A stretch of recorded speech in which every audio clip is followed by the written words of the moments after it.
Hello everyone, Sebastian Lucido here, and welcome to Headline and Prophecy. Today I want to talk about China. I want to talk about how it may pertain to prophecy.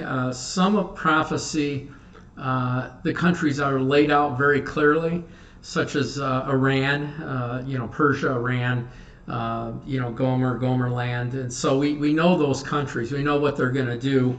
Others, we make some assumptions, and I think China fits what I'm going to lay out to you today. In Revelation chapter 9, verse 13, and I'm going to teach as we go through it. Then the sixth angel sounded, and I heard a voice from the four horns and the golden altar which is before God. So this is the sixth angel sounding a trumpet. So prior to this, there were 7 seals and 5 other trumpets. So this is very late in the Great Tribulation period. So it goes on to say in verse 14, saying to the sixth angel who had the trumpet, release the 4 angels who are bound at the great river Euphrates. So the 4 angels who had been prepared for an hour, a day, a month, a year, were released to kill a third of mankind. So verse 15 is very profound. These 4 angels were prepared for this specific event in human history, and it's for an hour, a day, a month, and a year. So for 13 months, they kill a third of mankind. So this event is very traumatic. It's the second most traumatic event in the book of Revelations. The first happens with the 4th seal, which we'll look at later today. But this is very traumatic. A third of mankind is killed. So verse 16, now the number of the army of horsemen were 200 million, and I heard the number of them. And I saw the horses in a vision. Those who sat on them had breastplates of fiery red, blue, and sulfur yellow. And the heads of the horsemen were like the heads of a lion. And out of their mouth came smoke, fire, and brimstone. So remember, in Revelations, John has seen a vision. Most of the symbology in Revelations is interpreted for itself. In other words, it says here a golden lampstand. We know that that's a church. We know that the stars in Revelations 1 and 2 are, the pastors of churches. We know that mountains are nations when we get into Revelation. So most times it's interpreted. Here it's 200 million. And as John's looking at it, he sees fiery red, blue, and yellow. Now the Chinese flag is red and yellow, sulfur yellow. So it matches 2 of the 3 colors. But again, he's looking at something and he's interpreting it with his own human experience.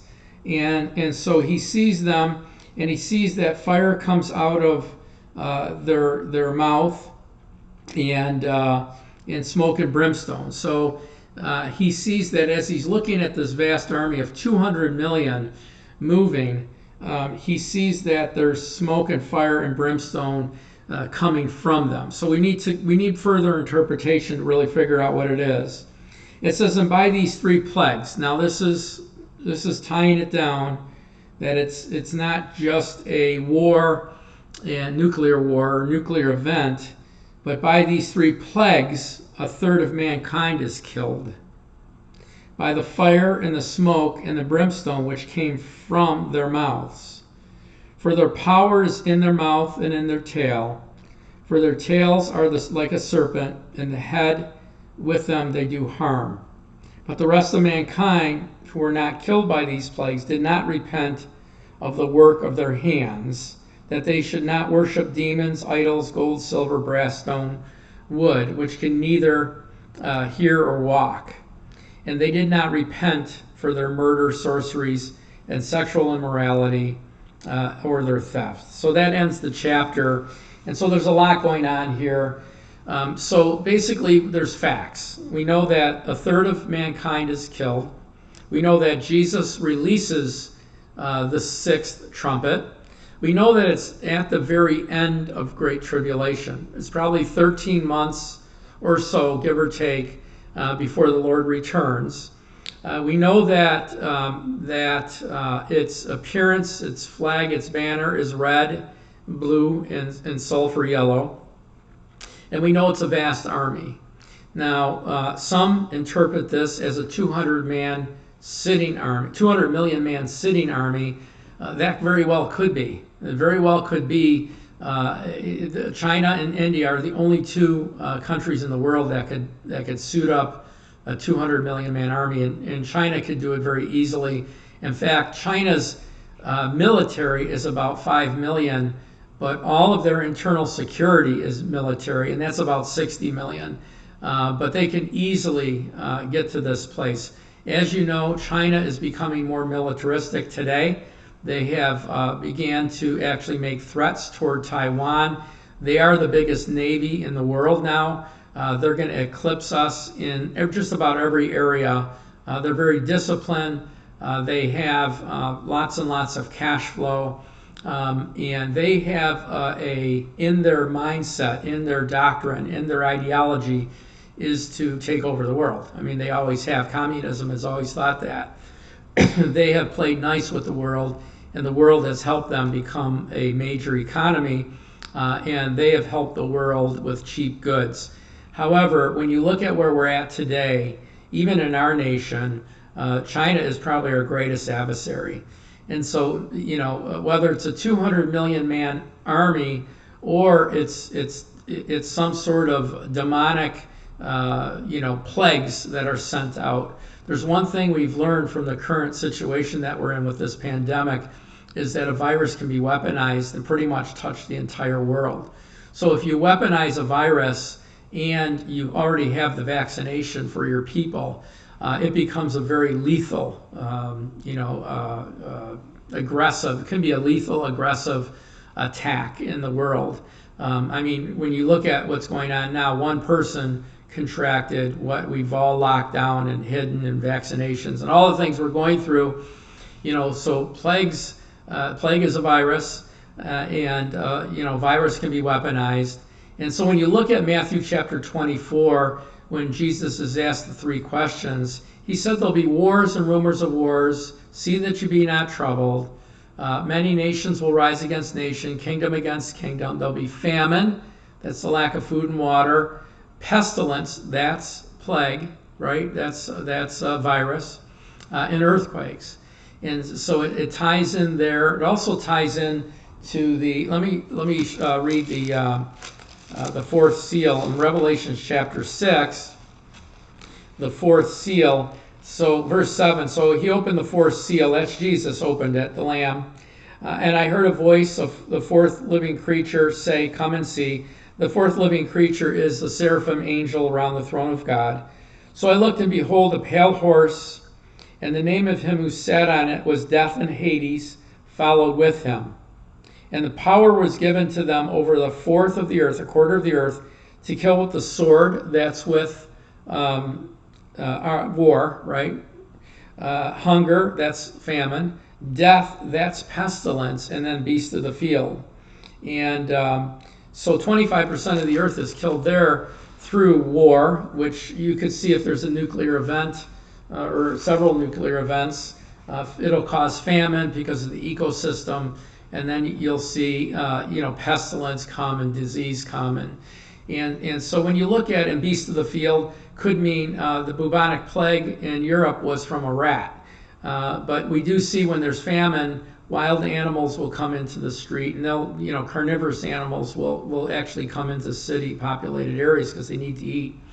So this is 25% of the earth. And again, pestilence is a part of it. Plague is a part of it.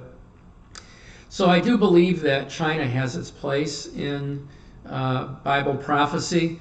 I do believe that some of the wars and rumors of wars, I do think that we'll see them soon go after Taiwan. They already took Hong Kong peaceably because our lease was up there. The British lease was up.